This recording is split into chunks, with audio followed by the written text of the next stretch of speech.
Bills, it looks like Josh Allen is making is not uh, pushing for a starting job the way that Darnold is, at least in the first preseason game. Uh, how do you think that Bills' quarterback situation is going to shake out? Well, I think early draft comparisons had Josh Allen compared to Brett Favre. I heard that was the name that people kind of tossed around with.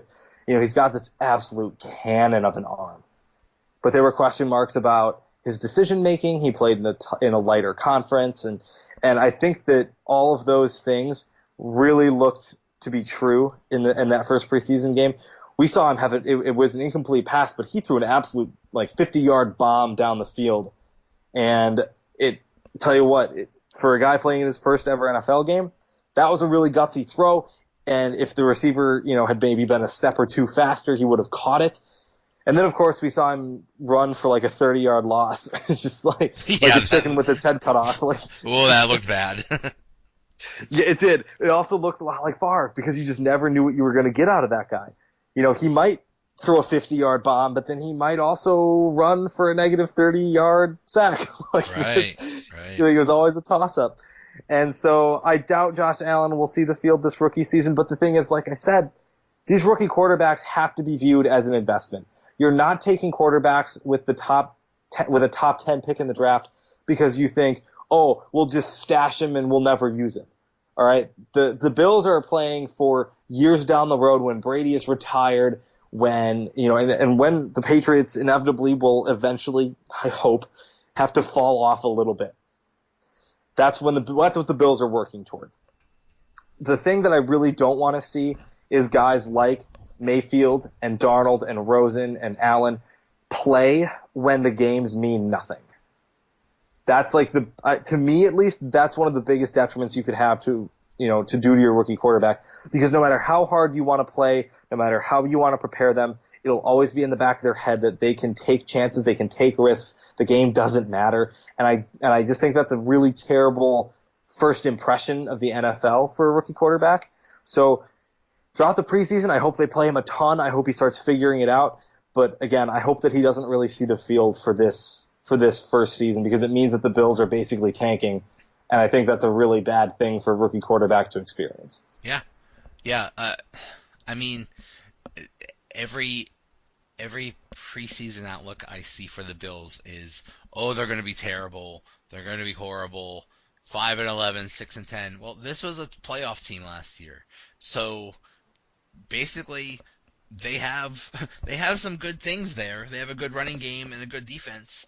All they need is a player to just be okay and not make mistakes. So I don't know. I mean, I don't think very highly of AJ McCarron or Nathan Peterman, but hey, they shouldn't have to do much.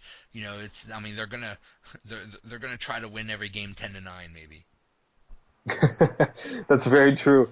I think the Buffalo defense is one of those teams where whenever I make picks for games, I always have to, in the back of my head, go, oh, that Bills defense, once or twice a year, they beat a team they really shouldn't because the defense just wakes up one day and says, hey, you're going to get 100 yards passing and that's it. Yeah. Yeah.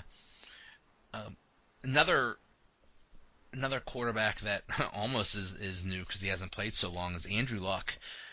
And we were just, in another segment, we were talking about the AFC South. The AFC South has a potential of being a really strong three-team race between the Texans, Jaguars, and Titans. How do you see that all shaking out? Well, let's see. I'm trying to think now, because I know the Colts have really made measures to bolster up that offensive line to protect Andrew Luck. And if that's the case, T.Y. Hilton didn't go anywhere. He's still there. And with Andrew Luck throwing to him, he was a top 5, maybe top 7 receiver in the league. At least when he was on my fantasy team, it looked that way anyway. But the Jaguars, of course, I think will win the division.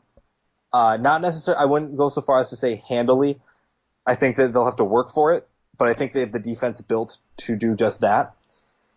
Now, the curious thing with the Texans is that they also have a quarterback coming off of a pretty important injury in Deshaun Watson, so we'll have to see how he does when he comes back. The thing with the Titans, I'm not very high on the Titans at all. I like Mariota. I think he's a really good quarterback. I know they made the playoffs last year. He had that amazing touchdown pass to himself, which for me was one of the greatest things I've ever seen. I always like seeing things that are never really done before. But anyway, I'm not really high on the Titans. I know you mentioned if it's going to be a 3-team race, I truly think it's going to be the Jaguars, the Texans, and then honestly, if Andrew Luck is healthy, I think the Colts are going to be that third team rather than the Titans. Yeah. I mean, it could be kind of like a situation with the Lions. You have a really good quarterback and a really good passing game, and that could be enough to win games. So, yeah, we'll see how that shakes out. Well, this is awesome. Thank you very much, Chris. Chris Porter, Of course, yeah. FlurrySports.org. And I'll talk to you later. Yeah, sounds good. Thank you so much for having me. My pleasure. Follow me on Twitter at BigPort212. Check out some of my NBA articles.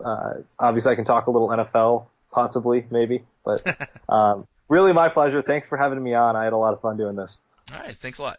All right, that does it for another episode. Thanks again to Mark Hagelauer, JB Erico, Stephanie, and Chris Porter. Another episode is in the bag.